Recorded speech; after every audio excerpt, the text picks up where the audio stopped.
हम भगवान को याद करते हैं तो याद करने से क्या हमारा कल्याण हो जाता है? क्यों नहीं होता? इसका कोई प्रमाण है क्या कि आपने भगवान को याद कर और भगवान फल दे दिए? कोई सांसारिक प्रमाण बताइए। तो हमने कहा क्यों नहीं होता? आप भगवान को याद करोगे तो भगवान आपका कल्याण क्यों नहीं करेगा? कछुवी, कछुआ देखा है आप लोगों ने? बोलो, जम के बोलो जरा। देखा है? कछुए की जो धर्म पत्नी होती है कछुवी, पानी में रहती है, अंडा देती है रेत के ऊपर। पानी में कछुवी कभी अंडा नहीं देती। कछुवी अंडा देती है तो रेत पर देती है। और एक बार अंडा देने के बाद में कछुवी कभी उस अंडे के पास नहीं जाती, कभी नहीं जाएगी। एक बार अंडा देने के बाद में कछुवी उस अंडे के पास में नहीं जाएगी, पानी में रहेगी, दूर रहेगी। बस कछुवी उस अंडे को याद करती रहती है, पानी में स्मरण करती रहती है, और वो अंडा पक जाता है और उस अंडे में से बच्चा बाहर निकल जाता है, मात्र स्मरण करने से।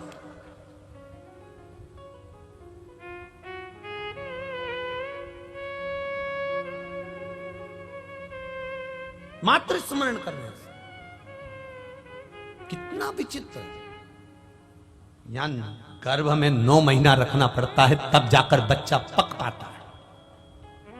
9 महीना रखना पड़ता है। 6 महीना का भी होगा तो पका नहीं है, 7 महीने का भी होगा तो श्रेष्ठ नहीं है, 8 महीने का भी होगा तो श्रेष्ठ नहीं है, 9 महीने का बच्चा होगा तो श्रेष्ठ माना जाएगा। बुद्धि भी है, विवेक भी है, सुंदर भी है, स्वरूप भी है, शरीर भी पूरा है, इसमें कुछ कमी नहीं है। पका है, पूरा पका, गर्भ के अंदर पका।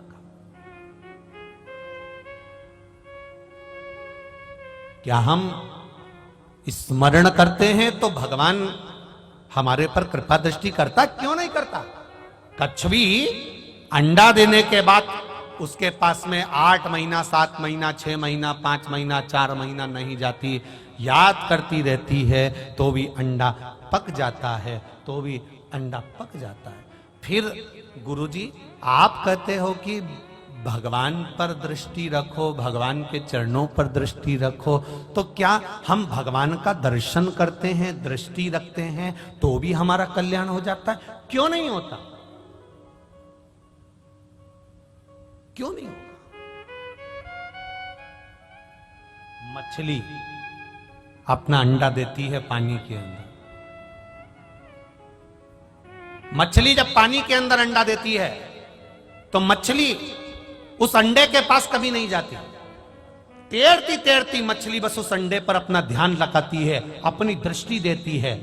कछुवी स्मरण कर कर अंडे को पका देती है, मछली देख देख कर अंडे को पका देती है और अंडे में से बच्चे का जन्म हो जाता है। दृष्टि से भी हमारा कल्याण।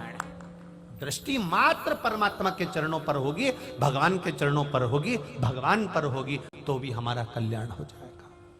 महाराज, फिर आप कहते हो कि कथा सुनो, कथा सुनने से कल्याण हो सकता है? क्यों नहीं होगा?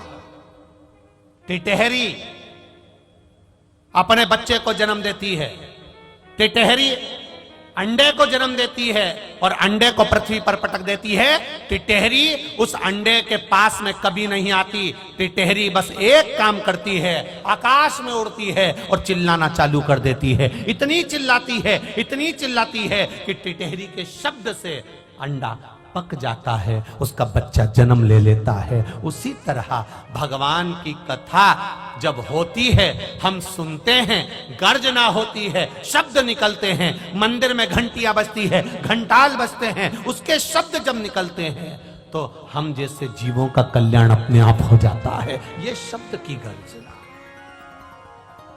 और महाराज, आप कहते हो कि शिव मंदिर में जाओ, शंकर जी का स्पर्श कर लो, चरणों का स्पर्श कर लो, भगवान के मंदिर की देहली का स्पर्श कर लो। स्पर्श से क्या मतलब है? हमारा कहना है मोरनी अपने बच्चे को जब जन्म देती है, मोरनी अंडे को जब जन्म देती है, तो मोरनी अपने अंडे को कहीं छोड़कर नहीं जाती, उसके स्पर्श में, उसके साथ, उसके ऊपर बैठी रहती है, स्पर्श में लगी रहती है, तो वो अंडे से बच्चा जन्म ले लेता है। हम भगवान के चरण पकड़ लेते हैं तो हमारा भी कल्याण हो ही जाता है। ये स्पर्श,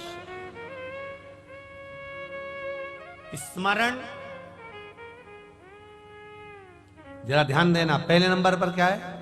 बोलो, जम के बोलो जरा। स्मरण, याद करना। दृष्टि, दर्शन करना, भगवान का दर्शन। शब्द, कथा सुनना, बोलना। और चौथे नंबर पर है स्पर्श। ये चार चीजों में से अगर हमने एक चीज भी अपनी जिंदगी में उतार ली तो ये निश्चित है कि मेरा देव अधिदेव महादेव आपको मिलेगा जरूर। हर हर महा, वो मिलेगा जरूर। आपकी भक्ति, आपका विश्वास, आपकी दृढ़ता, आपका आनंद वहां तक